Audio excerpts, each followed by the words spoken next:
niyo ang ating panuto?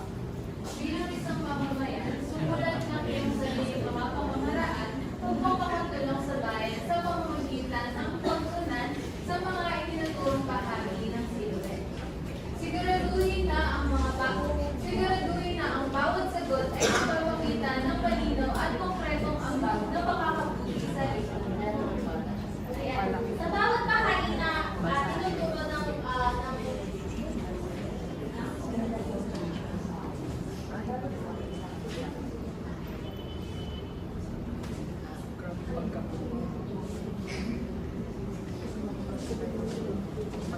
sa mga bahagi na tinuturo ng ating sinuwet, makikita natin dito, ang una ay ang ating utak o pag-iisip.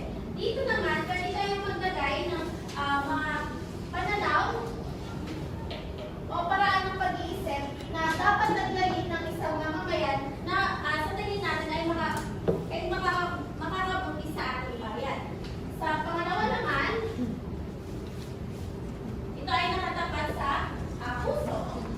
Dito naman, pwede kayong maglagay ng mga pahalaga na tinuro sa inyo ng inyong mga magulang at galing damdamin na dapat naman taglayin ng mamamayan na makatutulong sa ikabubuti ng ating bayan.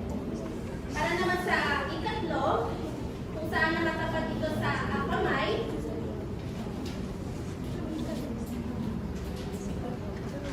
pwede tayong maglagay ng mga gawain. Kung may naisip kayo na gawain o aksyon na makakatulong sa ating pamayanan, pwede mo siyang ilagay sa tapat ng kamay. At ang panghuli ay nasa tapat ng paa. Dito naman, pwede kayong maglagay ng mga pwedeng puntahan na sa tingin nyo ay may itutulot na kabutihan sa ating pamayanan. O pwede namang kayo ay makikilaw sa mga programa. Dito nyo siya ilalagay sa may paang bahagi. Naintindihan po ba? Naintindihan ba klase? Opo. Maaari nyo nang simulan. Nagbibigyan ko kayo ng 5 minuto para gawin. Teacher? Yes po.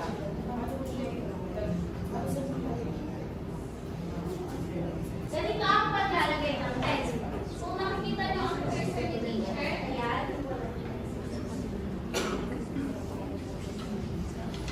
Kung nakikita nyo ang cursor ni teacher, nakatapat dito sa taas. Ayan. Kita ba? Pipindutin nyo lang itong shape na square, tapos itadrag nyo siya, i-roll nyo lang siya, tapos ganyan. Naintindihan ko ba? Pwede nyo rin palitan ng kulay. Gusto nyo?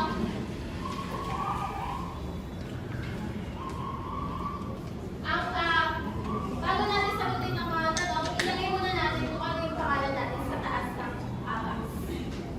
At sa ilalim yung sagot. Naintindihan ko ba? Naintindihan ko ba? Maritin ang sulat.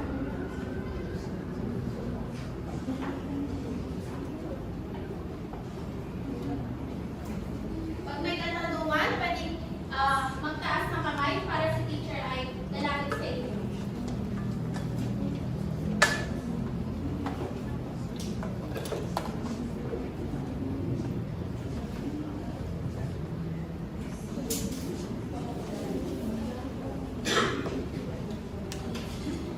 Kung kayo ay nahihirapan na ilagay ito sa inyong mga box, meron namang sticky notes dito at pwede nyo isulat ito at itapat dito sa bawat araw.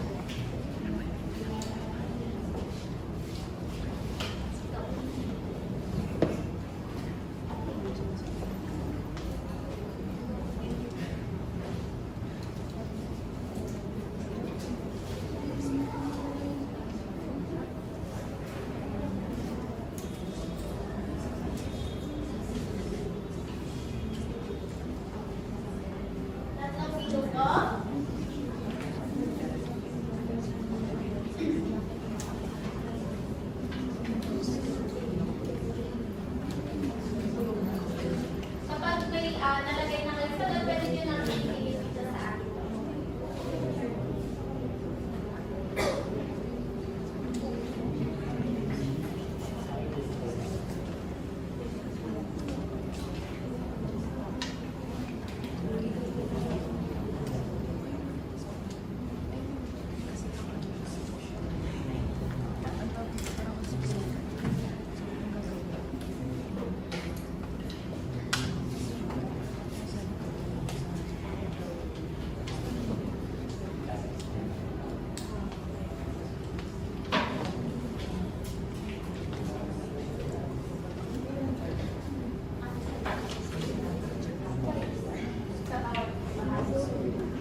sa